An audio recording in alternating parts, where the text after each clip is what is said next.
Good morning class. मैं हूं सुभाष मौर्य और आज आपको हम जर्नल एंट्री बताएंगे। ये आधे बोर्ड पे हमने जर्नल एंट्री लिखने के लिए लाइन बना लिया है और आधे बोर्ड पे क्वेश्चन लिख लिया है। ये क्वेश्चन हमने जो लिया है ये पेज नंबर 9.67 क्लास 11th के लिए है, सीबीएसई बोर्ड का है और अकाउंटेंसी बुक का नाम है और राइटर इसके हैं डीके गोयल। ये डीके गोयल की बुक का क्वेश्चन लिया है, क्वेश्चन नंबर है 8 और क्वेश्चन देखते हैं। Give journal entries for the following transaction in the books of, यहाँ बुक्स छूट गया है, in the books of Raja Ram and company. Okay, question देखिए 2017 का है। ट्रांजैक्शन क्या है? Bought goods for cash of the list price of ₹80,000 at 10% trade discount and 2.5% cash discount. ठीक है, इस ट्रांजैक्शन को इसमें लिखना है जर्नल में। तो कोई ट्रांजैक्शन जब दिया जाता है लिखने के लिए तो सबसे पहले उसको हम पहचानते हैं कि वो ट्रांजैक्शन तीनों अकाउंट में से किससे रिलेटेड है। आपको पता है 3 account, personal account, real account और नॉमिनल अकाउंट। जिस अकाउंट से रिलेटेड होगा उसका नियम लागू करेंगे और फिर इसमें लिखेंगे और पहचाना जाए। पहचानने का तरीका है, ये देखिए इसमें एक मेन वर्ड आया है गुड्स और दूसरा वर्ड है कैश। तो गुड्स एसेट्स है, गुड्स क्या है? एसेट्स है और एसेट से जो अकाउंट रिलेट होता है वो है रियल अकाउंट। तो गुड्स के ऊपर हमें रियल अकाउंट का रूल अप्लाई करना है। दूसरा हमें कैश मिला है, ये भी एसेट्स है तो इस पे भी रियल अकाउंट का रूल लगेगा, यानी कि इस पे भी रियल अकाउंट, इस पे भी real account. Of the list price of ₹80,000 at 10% trade discount. Trade discount की एंट्री नहीं होती है तो ये ट्रेड डिस्काउंट हट गया, ठीक ना। And 2.5% cash discount, cash discount की एंट्री होगी। ठीक है, तो इसमें सबसे पहले सेनो लिख लीजिए, मार्च 3 का है। आइए बात किया जाए रियल अकाउंट का क्या रूल है। Debit what comes in, credit what goes out. Debit what comes in, credit what goes out. जो चीज़ें बिजनेस में आती हैं उन्हें डेबिट लिखना है और बिजनेस से जो चीज़ जा रही हो उसे क्रेडिट लिखिए। इस ट्रांजैक्शन में देखा जाए क्या बिजनेस में आ रहा है और क्या चीज़ बिजनेस से जा रही है। बाट गुड्स, गुड्स अगर हम खरीदेंगे तो व्यवसाय में आएगा, तो गुड्स आने वाली वस्तु है, तो आने वाली वस्तु को हमें क्या लिखना है? डेबिट।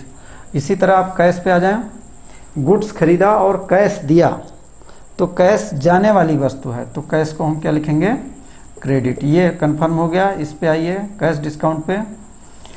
अगर हम किसी से गुड्स खरीदें और वो हमको डिस्काउंट दे दे तो हमारे लिए फ़ायदे की बात है, ठीक है। तो ये नॉमिनल अकाउंट है और नॉमिनल अकाउंट के अनुसार इनकम और गेन को क्रेडिट करते हैं, एक्सपेंसेज और लॉसेज को डेबिट लिखते हैं। ये इनकम हुई इसलिए इसको हम क्रेडिट लिखेंगे। तो अब देखा जाए तो यहाँ 2 चीज़ें क्रेडिट हो गई, कैश और डिस्काउंट, और गुड्स को हम लोग डेबिट लिखेंगे। तो गुड्स की जगह पे आपको बताया था कि परचेजेज वर्ड यूज करना है। क्या बताया था? परचेजेज। तो इसे लिखेंगे purchases account debit to cash account और टू डिस्काउंट रिसीव्ड अकाउंट लिख सकते हो, केवल डिस्काउंट अकाउंट लिख सकते हैं। डिस्काउंट रिसीव्ड अकाउंट या केवल डिस्काउंट अकाउंट लिख सकते हो। तो अब इसके नरेशन लिख दें, बीइंग गुड्स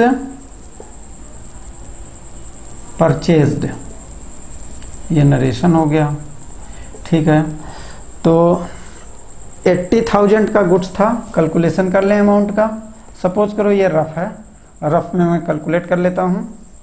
80,000 का गुड्स है, 10% डिस्काउंट कर रहे हैं, ये ट्रेड डिस्काउंट, तो इस तरह से ये आया 8,000 रुपये डिस्काउंट।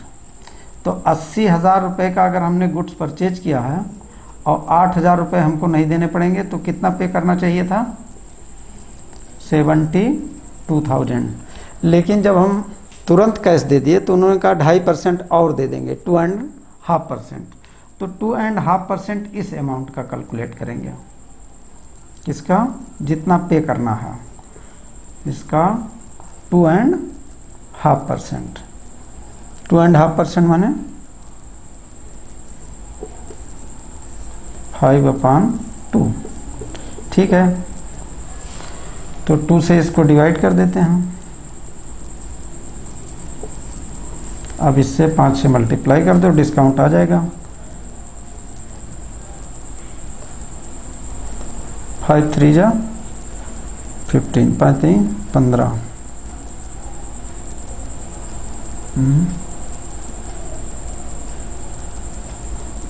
इसका रिया 3 5 15 3 18।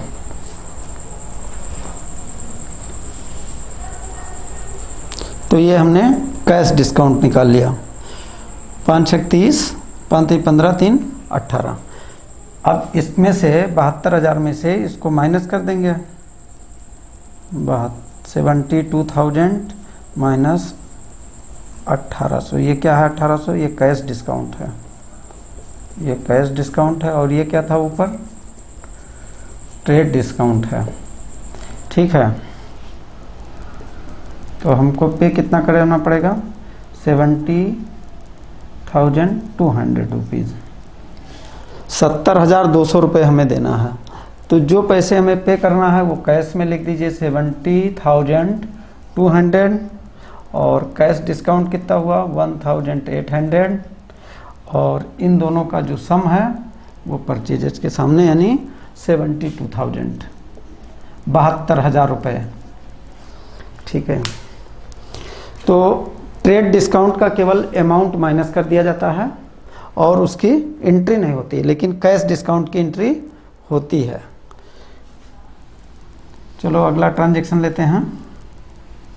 ये इसको मिटा देते हैं इसमें से, वर्किंग नोट है।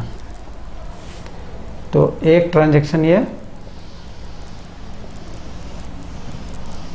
अब स्पेस मिल जाएगा। अब अगला ट्रांजैक्शन लेते हैं।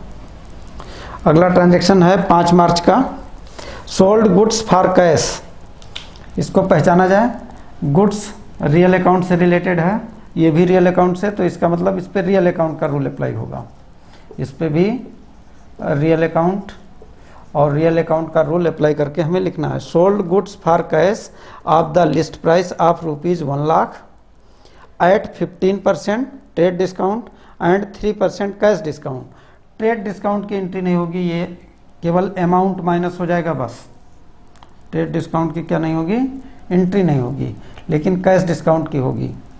यहाँ गुड्स हमने सेल किया है और हम किसी को डिस्काउंट दे दें तो हमारे लिए ये लॉस है, एक तरह से लॉसेज हैं या, ठीक है। तो नॉमिनल अकाउंट कहता है debit the expenses and losses, इसका मतलब डिस्काउंट के ऊपर नॉमिनल अकाउंट लगेगा और लॉस होने के नाते इसको हमें डेबिट लिखना है, ठीक है। तो इसकी बात हो गई। अब इसकी बात कर लें गुड्स की। गुड्स अगर सेल करोगे तो आपके पास जाएगा, ये जाने वाली वस्तु है, और जाने वाली वस्तु क्या होगी? क्रेडिट होगी। रियल अकाउंट के अनुसार आने वाली वस्तु डेबिट, जाने वाली वस्तु क्रेडिट। कैश पे देखा जाए, कैश क्या है भाई मामला? सोल्ड गुड्स फॉर कैश, तो कैश तो आने वाली वस्तु ही, गुड सेल किया हो कैश आया, तो आने वाली वस्तु क्या होगी? डेबिट होगी। आने वाली वस्तु डेबिट होती, यानी ये हो गया मार्च, चलो लिखा जाए मार्च 5, कैश आ रहा है इसलिए कैश को हम लोग डेबिट करेंगे। और यहाँ डिस्काउंट हमने दे दिया है तो इसको हम डिस्काउंट अकाउंट लिख सकते हैं या डिस्काउंट अलाउड अकाउंट, है ना। क्या लिख देंगे? Discount allowed account debit to sales account. Goods के लिए दो आपको यूज करना है। गुड्स वर्ड आए तो अगर आपने परचेज किया है, खरीदा है तो परचेजेज वर्ड, और सेल किया है तो सेल्स वर्ड, है ना। दो वर्ड हम यूज करेंगे, परचेज किया है तो परचेजेज और सेल किया है तो सेल्स। यहाँ पे गुड्स आपने सेल किया है इसलिए हम सेल्स वर्ड लिखेंगे गुड्स के लिए। ऊपर हमने परचेज किया था तो परचेजेज वर्ड लिखा था, तो इसको लिख दिया जाए टू सेल्स अकाउंट। कितना अमाउंट? अब अमाउंट तो हमें कैलकुलेट करना पड़ेगा। पहले नरेशन लिख देता हूँ, बीइंग गुड्स सोल्ड।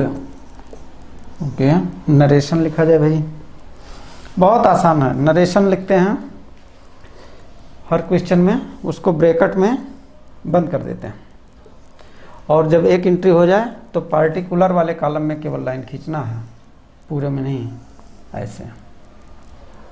ठीक है, ये जर्नल एंट्री हम कर रहे हैं राजा राम एंड कंपनी के लिए। यहाँ पे चाहो यहाँ पे लिख दो, ये किसके लिए कर रहे हो? Raja Ram and company, Raja Ram and company.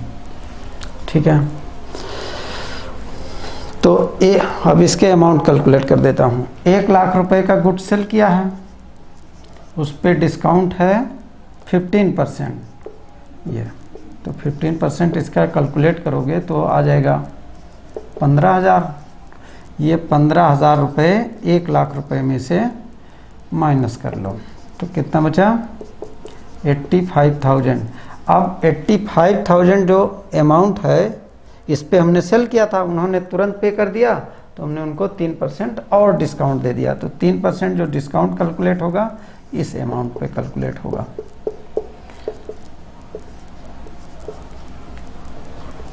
तो ये कितना हो गया? 2550 रुपये।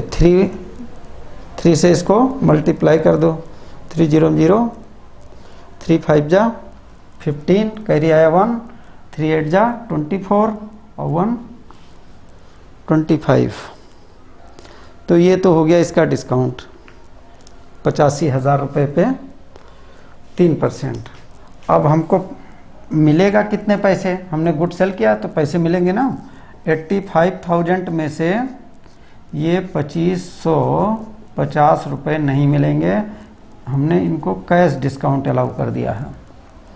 तो हमको मिलेंगे अब कितने? तो मिलेंगे 82,450 रुपीज़। तो जो एंट्री होगी इसकी होगी, तो एंट्री कर दिया जाए यहाँ पे। कैश हमको जो रिसीव होगा 82,450 का हमने कैश डिस्काउंट अलाउ किया, 2,550 का टोटल मिला के कितने का सेल हुआ? 85,000 का। 1 लाख रुपीज़ को नहीं लिखना है, 1 लाख रुपीज़ में से ट्रेड डिस्काउंट निकाल देंगे। जो अमाउंट बचेगी उस पे फिर कैश डिस्काउंट कैलकुलेट होंगे।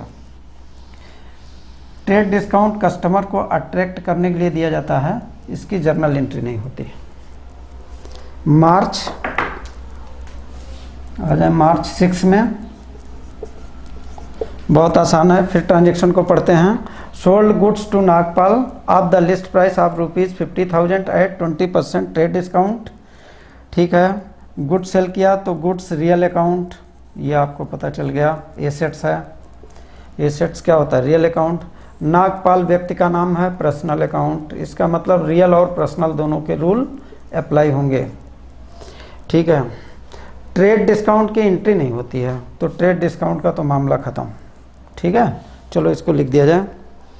गुड्स सेल किया है तो गुड्स जाने वाली वस्तु है, और रियल अकाउंट कहता है जाने वाली वस्तु को क्रेडिट करिए। नागपाल पे आ जाइए, ये पर्सनल अकाउंट है। पर्सनल अकाउंट का क्या रूल है?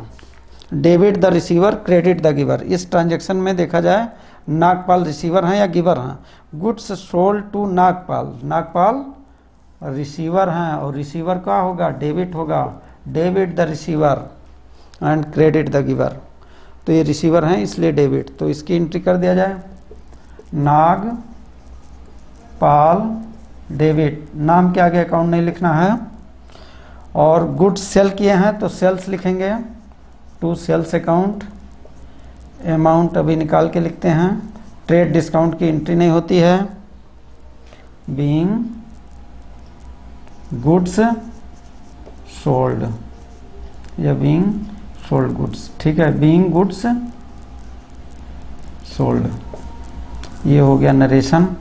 अमाउंट कैलकुलेट कर लो, यहाँ पे बहुत आसान है। 50,000 कितने परसेंट? 20%। 10 कितना आया? तो डिस्काउंट हो गए 10,000। तो गुड्स था 50,000 का और 10,000 आपने डिस्काउंट दे दिया, तो अमाउंट आई 40,000। इस 40,000 की एंट्री होगी। किसकी एंट्री होगी? 40,000 की। ट्रेड डिस्काउंट की एंट्री नहीं होगी। 40,000 लिख दिया जाए इसमें। अगला ट्रांजैक्शन देखो, बहुत आसान है। मार्च 8 का है, तो इसको रफ कर देते हैं। ये आ जाइए। Nagpal return 1/4 of above goods. जो गुड्स हमने बेचा था उसका 1/4 उन्होंने वापस कर दिया। तो 40,000 रुपये का गुड्स बेचा था हमने इनको, एक्चुअल में बेचा था 50,000 का। तो 50,000 का अगर 1/4 हम देखेंगे तो कितना आएगा? 12,500। लेकिन ये लिस्ट प्राइस है, तो हम लिस्ट प्राइस पे वापस नहीं लेंगे, क्योंकि हमने इनको ट्रेड डिस्काउंट दिया था 20%। तो इसमें से 20% घटा देंगे, जो बचेगा उतने को वापस लेंगे। तो 12,500 का अगर हम देखते हैं कितना होता है 20%, देखो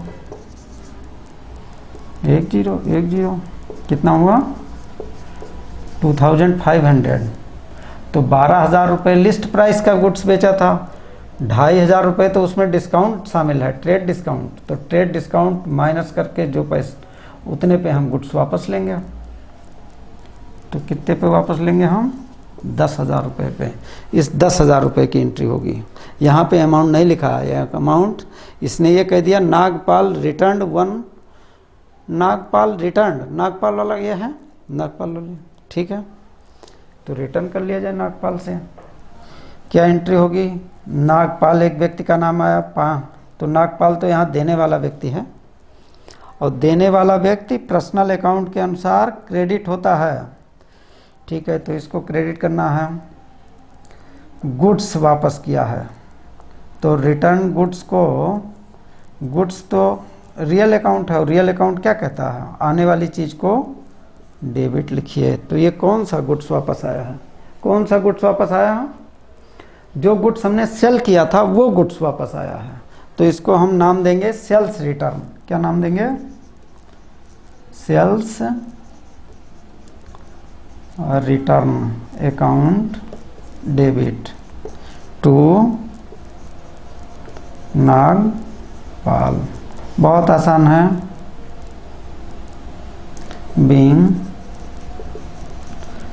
नागपाल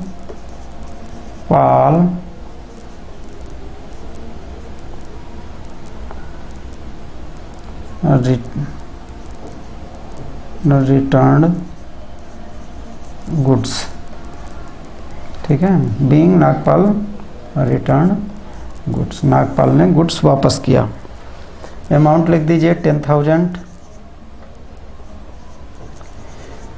डेबिट के सामने डेबिट में और क्रेडिट के सामने क्रेडिट साइड में DR माने डेबिट और CR माने क्रेडिट, ठीक है। अब लास्ट एंट्री देख लिया जाए। लास्ट एंट्री है Nagpal settled account by paying cash discount under a 5%। तो नागपाल ने वापस किया है, तो व्यक्ति का नाम है नागपाल, गिवर हैं, नहीं सॉरी, नागपाल वापस नहीं किए, नागपाल ने पैसा दिया। तो नागपाल जो है पैसे देने वाले हैं, तो देने वाले व्यक्ति को हम लोग क्रेडिट करेंगे पर्सनल अकाउंट के अनुसार। देंगे तो क्या मिला? कैश मिला, क्या दिया होगा इन्होंने, अकाउंट सेटल किया है तो कैश दिया होगा। यहाँ कैश वर्ड छिपा है, बाहर कर लेते हैं इसको। किस चीज़ में पे किया होगा, कैश में पे किया होगा, तो कैश वापस आ गया। तो अब देखते हैं, Nagpal settled the account by paying cash under a discount of 5%। इन्होंने क्या दिया है, कैश दिया है। तो अब सोचो कैश क्या है, कैश तो रियल अकाउंट है, और रियल अकाउंट के अनुसार आने वाली चीज़ को डेबिट और जाने वाली चीज़ को क्रेडिट लिखते हैं। यहाँ पे कैश आने वाली वस्तु है, कैश क्या है, आने वाली वस्तु, इसलिए हमने कैश को डेबिट लिखा। नागपाल पे बात किए तो ये पर्सनल अकाउंट है, ये देने वाले व्यक्ति हैं, इसलिए इनको क्रेडिट, क्योंकि पर्सनल अकाउंट कहता है debit the receiver credit the giver, तो नागपाल गिवर हैं इसलिए इनको क्रेडिट लिखना है। और आपको पहले भी बता चुके हैं, अगर कैश डिस्काउंट का मामला है तो उसकी एंट्री होगी। अगर नागपाल से हमें पैसे मिलने हैं और उनको हम कुछ पैसे छोड़ दें तो ये हमारे लिए लॉसेज हैं। लॉसेज नॉमिनल अकाउंट के अनुसार डेबिट होता है। Debit the expenses and losses, credit the income and gains. तो अब इसकी एंट्री कर दिया जाए तो अमाउंट तो कैलकुलेट करना पड़ेगा। तो वर्किंग नोट में आइए, ये वर्किंग नोट में आ गए। नागपाल को कितने का गुड सेल किया था, गुड सेल किया था 50,000 रुपये का, जिसमें से डिस्काउंट उनको अलाउ कर दिया था हम लोगों ने। कितना डिस्काउंट आपने अलाउ किया था, 10,000। तो इस प्रकार गुड्स जो सेल किए थे वो सिर्फ 40,000 रुपये का गुड सेल किया गया था। लेकिन ये 40,000 भी नहीं बेचे, उन्होंने वापस कर दिया, इसमें से गुड्स वापस कर दिया। 40,000 में से कितने का, 10,000 का गुड्स रिटर्न है, उन्होंने रिटर्न कर दिया। तो अब उनसे हमें जो पैसे मिलने हैं वो चाहिए सिर्फ 30,000 रुपीज़ चाहिए, और 30,000 पे हमने इनको डिस्काउंट अलाउ कर दिया का 5% मत दीजिए, तो 5% इसका कैलकुलेट कर लो। 1,500 रुपये का हमने डिस्काउंट अलाउ, 30,000 चाहिए जिसमें से डिस्काउंट अलाउ किया 1,500। तो अब इनसे जो पैसे मिलेंगे वो कितने मिलेंगे, 28,500 रुपये मिलेंगे। 1,500 कैश डिस्काउंट में आएगा। ये क्या है, कैश डिस्काउंट है। कैश डिस्काउंट की एंट्री होती है और ट्रेड डिस्काउंट की एंट्री नहीं होती है। तो 10 मार्च को आइए, मार्च 10 एंट्री किया जाए। तो किसको किसको डेबिट करना है, डिस्काउंट को डेबिट करना है, कैश को। तो पहले लिखिए कैश अकाउंट डेबिट, और दूसरा लिखिए discount allowed account debit, discount allowed account debit to Nagpal, Nagpal bracket में लिखिए बीइंग कैश